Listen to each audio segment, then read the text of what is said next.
SpaceX's Starship program, which boasts the world's tallest and most powerful rocket, will one day put people and cargo on Mars. The most recent prototype, Ship 20, is awaiting an orbital flight. Several other prototypes have flown, ground-tested, and even made testing mistakes in an effort to improve future flights. Here's a rundown of key events on Starship's journey to Mars. Elon Musk founded SpaceX in 2002 after selling two previous businesses, the software service internet company Zip2 and the online payment provider PayPal. His long-term goal was to establish a Mars settlement company. However, SpaceX has been very busy in other areas of space. The company has built Dragon cargo ships and Crew Dragon astronaut spaceships for the International Space Station, as well as launched satellites for a variety of customers using the Falcon 9 and Falcon Heavy rockets. As for Mars, Musk periodically releases new far-out Mars visions for sending crews, cargo, and rockets. There are so many things to worry about, so many things to be concerned about. There are many troubles in the world, of course, and these are important and we need to solve them.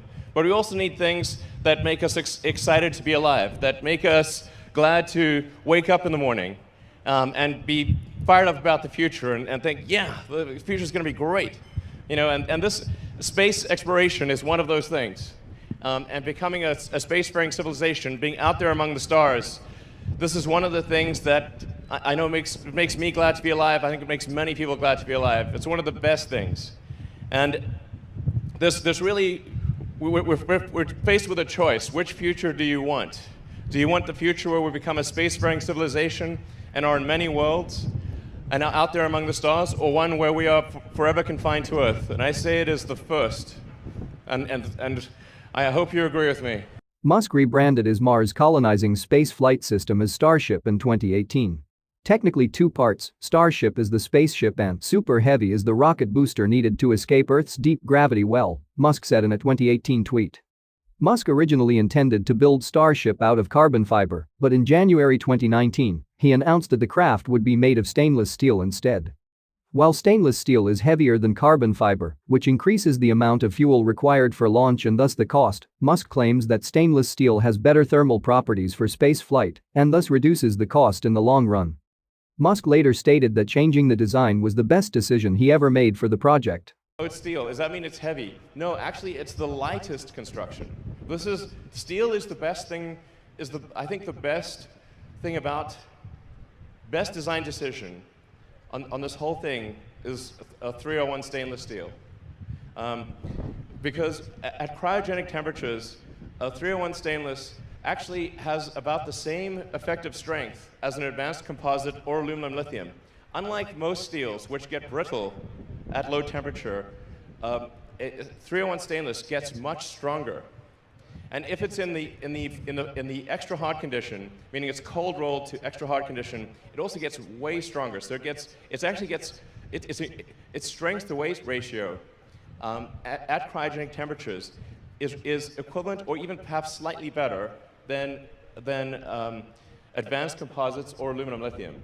Since 2019, Starship has undergone a few more design changes. Musk chose to install 6 Raptor engines rather than 7 on the Starship vehicle. He also changed the number of Raptors on the Super Heavy, first dropping it from 37 to 31, then to 29, and then increasing it again to include up to 33 Raptors. Japanese billionaire Yusaku Misawa, the founder of Japanese e-commerce giant Zozo, bought a round-the-moon trip, dubbed Dear Moon, aboard Starship in September 2018. He plans to fly 8 civilians and 1 or 2 crew members on a Starship rocket for a multi-day trip that would reach lunar orbit, with Misawa saying he will pay for the entire journey. While Starship hadn't started testing yet, Musk said he expected it could be ready for the mission as soon as 2023. Dear Moon organizers announced in March 2021 that they were looking for up to 8 crew members to fly around the moon with Misawa. As of December 2021, there have been no further announcements about crew members, implying that selection is still ongoing and the mission is still scheduled to take off in 2023. The first Starship prototype Starhopper was a low-altitude vehicle that resembled a flying tank rather than an aerodynamic rocket. SpaceX conducted 2 static fire tests of the system at its Boca Chica facility to evaluate the engine's performance in 2019. On 25 July 2019, The Starhopper performed its first flight test, a hop of approximately 20 meters altitude, followed by a second and final hop on August 27, reaching an altitude of approximately 150 meters, in accordance with a limit imposed by the United States Federal Aviation Administration. The prototype landed about 100 meters from the launch pad, demonstrating the Raptor engine's first use in real-world flight. As of December 2021, Starhopper remains situated next to the launch area. Subsequent low-altitude test hops were performed by Starship prototypes dubbed Serial Number 5 and Serial Number 6. SN5 reached an altitude of about 150 meters on 4 August 2020 and moved sideways in the sky to reach its landing area. SN6 also made a 150 meters jaunt on 3 September of the same year. "Turns out, you can make anything fly," Musk tweeted about the SN6 flight. Starship prototype dubbed Serial Number 8, or SN8, took to the air on 9 December 2020, performed complex aerial maneuvers and flips during the program's first high-altitude launch. It flew to 12.5 kilometers but failed to stick the landing. The prototype exploded in a fireball on the ground due to lower than expected pressure in the header tank that holds propellants required for landing. In a quick sequence in February and March 2021, the Starship program launched 3 more prototypes, serial numbers 9, 10, and 11, into a high-altitude flight. The vehicles flew for about 6 minutes each, but all 3 encountered technical difficulties during landing, resulting in fiery crashes or after-touchdown explosions. After each flight, Musk tweeted about what went wrong and what changes he planned to make to Starship prototypes to improve the program for the next attempt. Starship serial number 15 was the first Starship prototype to stuck the landing. This milestone event coincided with the 60th anniversary of the United States' first ever crewed space flight, when astronaut Alan Shepard blasted into space aboard NASA's Mercury capsule. On 5 May 2021, SN15 flew 10 kilometers into the sky and performed several maneuvers in midair. The prototype landed safely on a landing pad at Boca Chica 6 minutes after takeoff. This was the Starship program's most recent flight, as of December 2021. In a flight description, SpaceX representatives said several vehicle changes were present in the new prototype. SN15 has vehicle improvements across structures, avionics, and software, and the engines that will allow more speed and efficiency throughout production and flight. Specifically, a new enhanced avionics suite, updated propellant architecture in the aft skirt, and a new Raptor engine design and configuration. In April 2021, NASA selected SpaceX's Starship over the competition for a $2.9 billion moon lander contract that is part of the space agency's Artemis program. With that mission, NASA aims to put astronauts on the moon sometime in the mid-2020s. NASA had hoped to select 2 companies for this stage of the contract, but the agency received less funding from Congress than it had hoped for its human landing systems. Blue Origin and Dynetics both objected to the decision, but the Government Accountability Office upheld NASA's decision in August 2021. The GAO acknowledged NASA's last-minute decision to switch to a sole source contract, but added in its review, "We nonetheless find no basis on which to sustain the protests because the protesters have failed to establish any reasonable possibility of resulting competitive prejudice."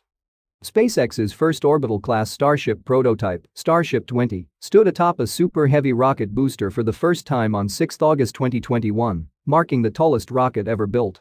"Dream come true," Musk wrote on Twitter of the stacked Starship.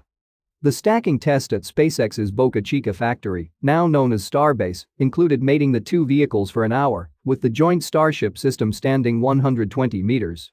For comparison, NASA's massive Saturn V moon rocket, used for the Apollo missions, was just 111 meters tall. If all goes according to plan, Starship will make a round-the-world trip to splash down off the coast of Hawaii in about 90 minutes after liftoff from Starbase. Meanwhile, the first stage Super Heavy booster will return to Earth 6 minutes after launch, in the Gulf of Mexico. However, regulation remains the big uncertainty as Starship awaits its chance to make an orbital flight test. The FAA has undertaken an environmental assessment of the Starship's mission, which delayed SpaceX's plans to attempt the flight. The approval for an orbital launch hinges on whether federal regulators can determine that the Super Heavy booster, which packs many times the amount of power as the spacecraft portion alone, can launch from South Texas without posing a significant threat to nearby property, people, or the surrounding environment. The FAA had said that it has a target date of December 31 to conclude the environmental assessment process. Only after that process is complete can the FAA move on to licensing an orbital Starship launch, which is expected to happen as early as January 2022. A successful orbital test flight will add yet another milestone to the Starship program. So, let's wait eagerly for that eventful orbital test flight, and in the meantime, do not forget to subscribe to this channel for more Starship-related content. And as always, thanks for watching.